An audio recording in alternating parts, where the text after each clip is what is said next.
Hey everyone, today I'm super excited to take you on a little adventure to one of Riyadh's coolest nature spots, Wadi Hanifa. It's a long, beautiful valley that stretches over 120 kilometers, filled with palm trees, sparkling water, and lots of space to run and play.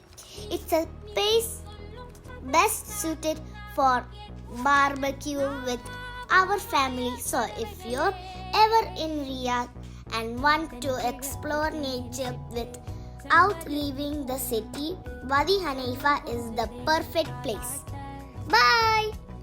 See you next time at a new place with more interesting facts in another videos. Bye!